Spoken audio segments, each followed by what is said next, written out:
Knock, knock, everybody. Derick Van Ness here, investor, wealth strategist, and life adventurer. And today I want to talk to you about something very near and dear to my heart, and it is related to money. Because listen, money has not always been the easiest thing in my life, right? The reason that I do what I do and help people to keep more of the money they make and be smarter with it is simply this. I went through a really hard, a really dark time in my life back in the 2008, 9, 10 era where, I was flipping houses. I'd done about 150, 160 of them. We had 17 or 18 of them going. I got in an accident right as the market crashed and basically lost a couple $1,000,000. And let me tell you, to go from all the way up here, we have more money than you know what to do with. And your biggest problem is everybody else has to work. Why can't anybody else come and hang out and do fun things with me? All the way down, down, down, down, down to where a couple of years later, I was literally in a Taco Bell and I looked up in the menu and there was stuff on there I couldn't even afford. And it just hit me like a thunderbolt. And I don't want that to happen to you because it is the most helpless, crippling feeling. It's like being suffocated if you don't have your money and finances taken care of, especially if you feel like you don't have enough, right? So today we're going to talk about how do you understand money at a different level? What do I mean, a different level? And by the end of this video, you're going to know exactly what I'm talking about, because here's the thing, if you're just approaching money from up here, you're never going to get there. Because the truth of the matter is money is emotional. It is something that is going to impact your entire body, your health, the way you feel about things, the way you approach things, who you are being within your life, your business, your relationships, everything. Money is going to totally come after that. And I really want to talk about this because if you don't get this right, it's going to haunt you the rest of your life. At least that's been my experience, okay?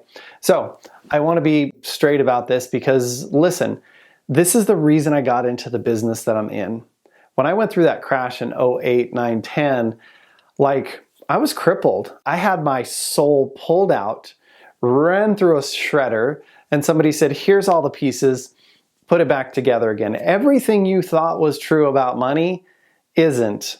I remember, and this is gonna sound super arrogant, but pre-crash thinking, how could people not just go through the cushions of their couch and find $10,000, right? And that sounds terrible, but that's how I felt because I was in the abundance mindset. I was living in a place where we were buying multiple properties a month. We were flipping them. We were making huge profits on every single one.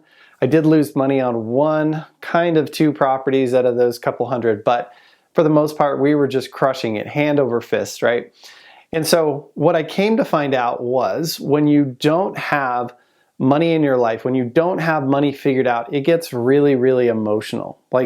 I discovered for me that my biggest fear, the hardest thing for me to say as a man, and this might be the same for women, but I think it's a little different, is looking at someone that I love and saying, we can't afford that, right? That's so disempowering for me, and the emotion, the way that I feel, I literally shrink when I say that. And I don't want this for you, right? And for women, it may be different. It may be a sense of, especially if you're, depending on what's going on with your finances in your family, you may feel out of control. You may feel like you don't know. The most common thing we see is if one family member or the other is the breadwinner, the one who's not the breadwinner feels like they're in the dark. They don't know what's going on. It's really scary to build a life, spend money, move powerfully toward the things that you want when you don't know where you stand, right? And it kind of makes sense. If you don't know anything about a particular topic, you're going to be at a disadvantage, right? And if you don't know what's going on with your money, you're going to be at a severe disadvantage. And when you're at that kind of disadvantage, it's like walking into a room of people that you don't know anybody. Emotionally, for most people, that's scary, right? That's chokes you out and doesn't allow you to be at your best.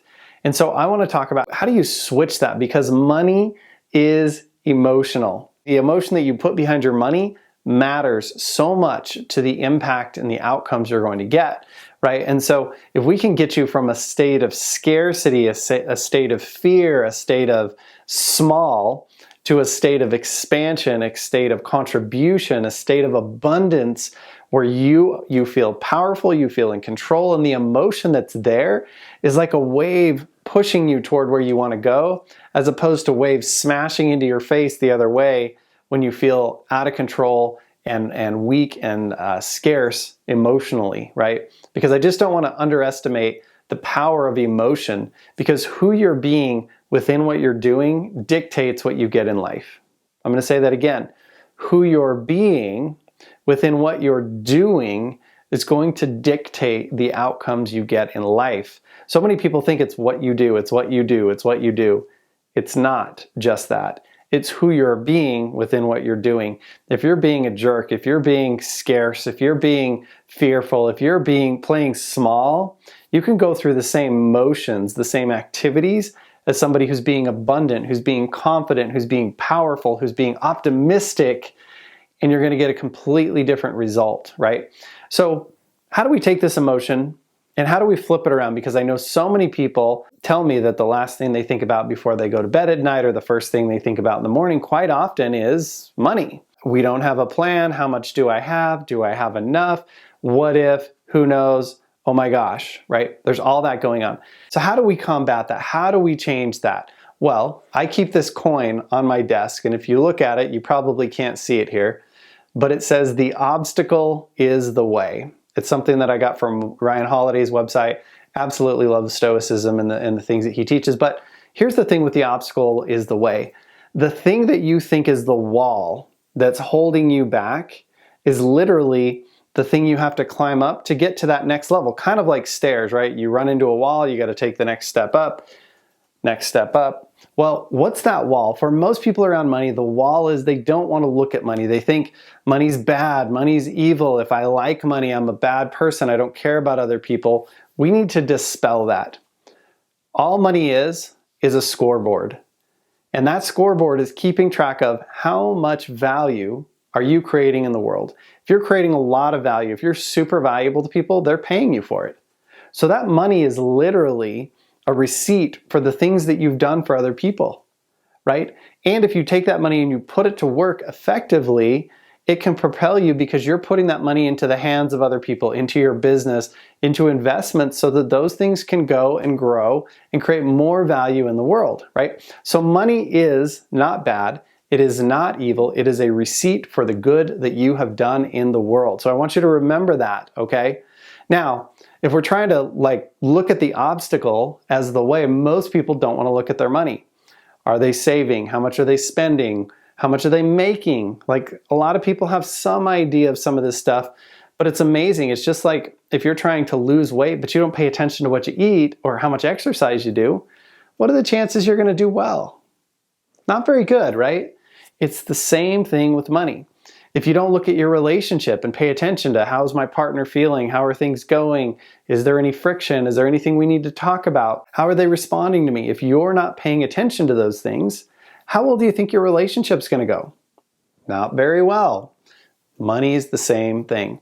We have to pay attention to it. So it's very simple. We need to create awareness around what's going on with our finances, right? Now, I know people hate the idea of budgets and all that kind of stuff, and I get that. Budgets are all about tightening the belt, right? Squeezing the life out of your money. We don't want that. However, not looking at what you're spending or your income or what's going on with your money is a real problem. Just like not paying attention to your health or your relationship or anything else doesn't work, not paying attention to your money doesn't work. So how do we use this awareness? Well, what I know is this: fear is based in something you don't understand yet. Why is this so important? Because the things you're most scared of in your life are the things you haven't taken the time to learn about and figure out. A lot of stuff that used to be scary, it could be your new job, it could be your new relationship, it could be a lot of other things. Once you figured it out, got to know the rules, understood the people involved or the things happening, not so scary. Money's the same way. As soon as you start to understand what's happening with your money, it's not so scary. It's not so hard to look at, right? But you have to have that moment where you pull your head out of the sand, right? I call this the ostrich moment. Pull your head out of the sand, you kind of look around and you're like, holy cow, here's where I really am. Now, the thing is, and I just want to be straight with you, keeping your head in the sand doesn't mean a truck won't run you over, right? Like the bad stuff could still be coming. If you pull your head out of the sand, at least you'll see the truck coming and you can move. And that's what we want for you. We want to create the awareness. If we create the awareness of what's going on, then we can get the fear out of the way and it can become a positive emotion. Even if when you first look around, it's not great, you can say, you know what, this is where I am.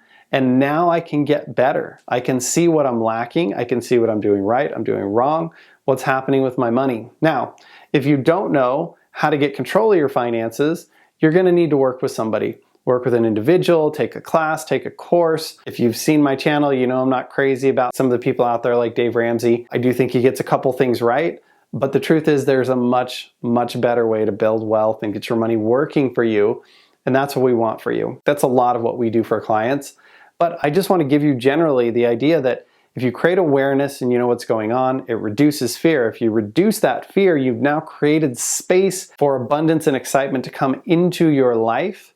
And once you spend a little bit of time around, I can get better, I can learn this, I can take it to the next level, then you're able to really make the progress, face the obstacle, climb up the face of that thing that used to be in your way, and now that's the thing that's taking you to the next heights.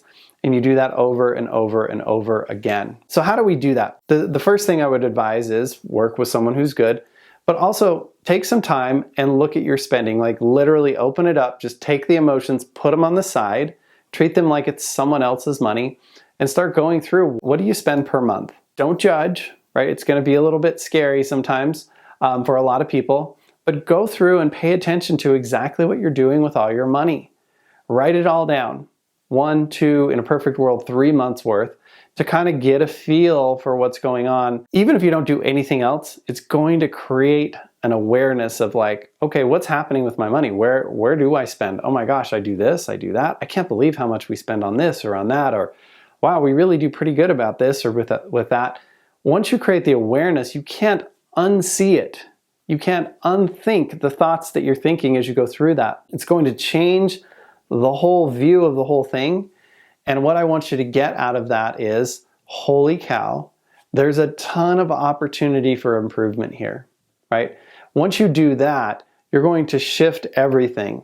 Once you know that I can make a change and my outcomes will change, and then we can do better things. Now, there's a ton of strategies around how to do this, and it's different for every person, but I want you to get this.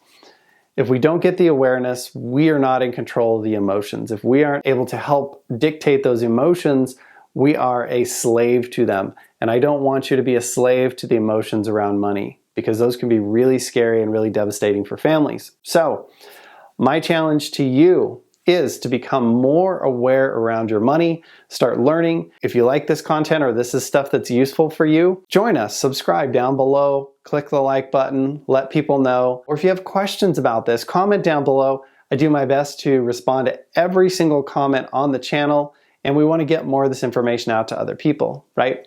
So if you want more help, there's groups like our group. You can go to our website, biglifefinancial.com, or you can comment down below. We can set up a time to meet, or go to someone else, someone local. But I just want you to get, money's emotional, and if you don't get control of what's going on with your money, you won't have control of what's happening emotionally. And it's such a critical piece in happiness and fulfillment and living a big life, which is what we're really all about. So if this video is valuable, hit that like button, subscribe to the channel. Also, if you haven't seen it yet, check out this video about whether you should pay your house off or not. That's another hugely emotional decision. I think it's something that you need to know about before you make decisions around whether you're gonna pay your house off early, right? So check that video out. We will see you on the next one, and thank you for dropping by.